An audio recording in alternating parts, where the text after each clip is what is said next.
201st day of the Donald Trump presidency, and polls show his popularity falling. A new CNN poll finds a historically low approval rating for Trump, with majorities saying they find him dishonest. Usually with breathless anticipation, not so much with the radio anchors, but on the news side, it's CNN once again reporting with joy in their voices that the president's poll numbers are down, but they'll take no responsibility for beating people over the head every day with the next negative story they can dig up or find or generate. It's no wonder his poll numbers are so low. And when you turn around and look at what he's accomplished, and you look at what the economy's doing, and you look at how businesses are responding to the reduction in regulation, it's pretty amazing. If you take the whole Russian conspiracy thing out of the picture, and I know that that's not realistic, you can't do that. The Trump folks have gotten quite a bit done despite the infighting and everything else. Have they gotten health care? No. Have they worked on tax reform earnestly yet? No. I want to see all that happen, but they haven't been sitting on their can, except right now he's at his golf resort. But, I mean, other than that. I mean, the administration doesn't have a lot of legislative victories right now. Right. But I think you got to look at, the economy growing 2.6%, his first full quarter as president. The stock market is at record levels. He got George Gorsuch passed. And I think what's really remarkable, and he's not getting a lot of credit from the mainstream media, is this sanctions against North Korea. As you said, to get China and Russia to go against North Korea and side with this is really significant. And it's scary because it shows you that this thing must be really serious if China and Russia is getting on board. Yeah, because, China realizes that that nuclear cloud that takes care of North Korea is going to drift. If it drifts a little bit north, it's into their territory. So maybe they've finally gotten the point that they can't reason with this guy, and they've let him push the envelope as much as they can afford to push it. You hope that's what they got through to him. Here was Nikki Haley this morning.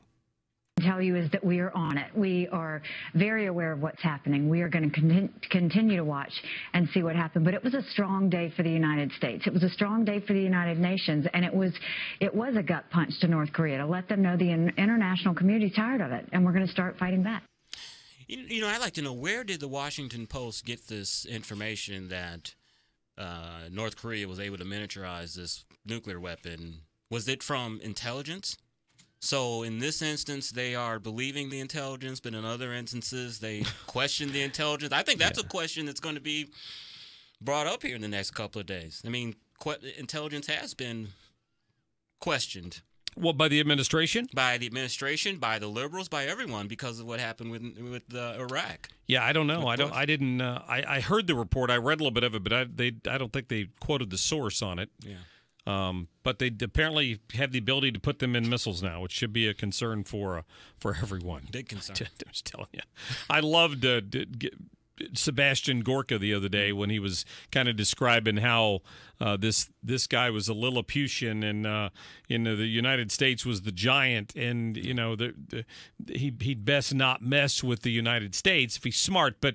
He's mentally ill. He's like Sinead O'Connor. I mean, he's not somebody you want to deal with right now.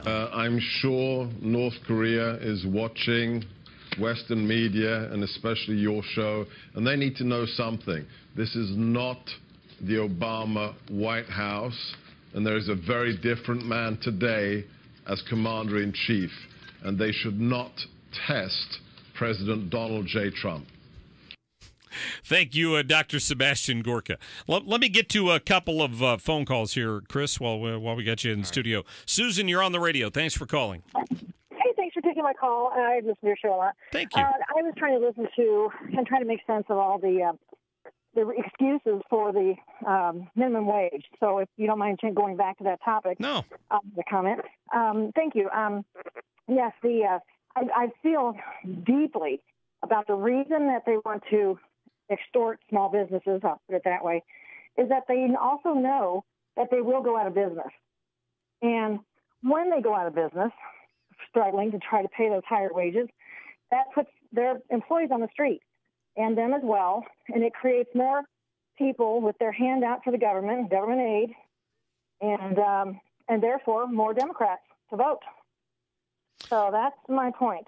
Yeah, well, I would suspect the push for, increased the never-ending. What we saw it a lot under Obama when they kept going back and trying to extend the period for unemployment.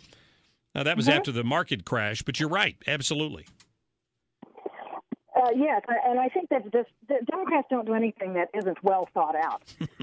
They have their signs they call grassroots, made by unions. I used to be in a union. They never stood up for people ever.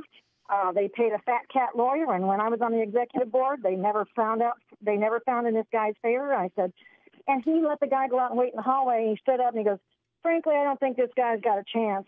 And I said, "How dare you, influence the whole board here to vote against the employee that you claim to stand up and fight for?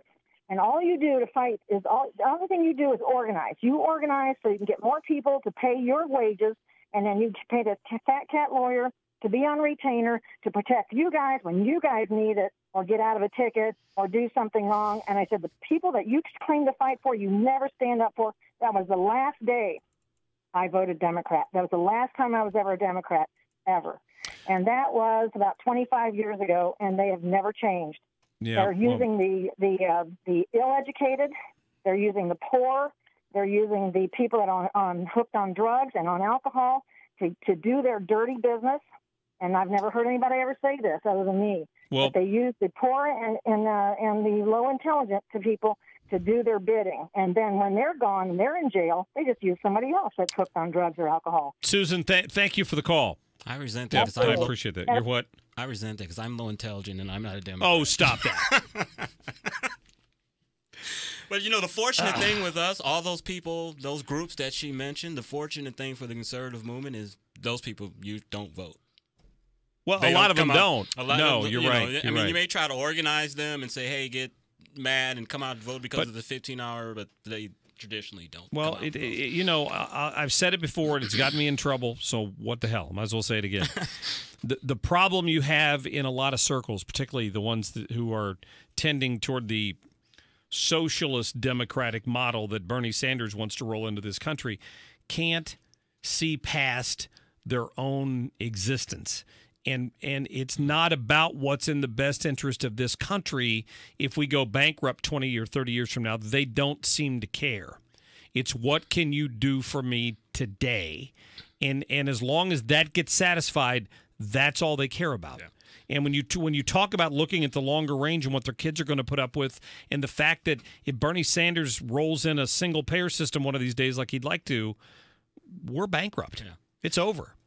And I've talked to people with similar mindset like that, and you try to talk to them about deficits and all of that, and they honestly believe that the government has a never-ending supply of money. Because they can print it? Yeah, and well, not even that. They just think it's just a lie when you say the government has debts and we have to cut spending, and they'll say, you look at all the wealthy people and all the money they had. They conflate all that together, but you can't. They don't understand the concept of deficits. They're going to raise taxes again in New York City, I understand, because of course the wealthiest can afford it, and they need to raise money to buy new trains and to fix up the trains in the subway, and they're going to target people above a certain wage level and all this stuff. What did de Blasio backtracked a little bit on the crime issue, because he's the one that made so much fun of how they used to police in New York, and he's not going to do that anymore. But that's what cleaned up the city. Yeah, that's what got him elected. Was he was criticizing Rudy Giuliani's policy of the broken window policy, where little things like urinating in the streets or littering and just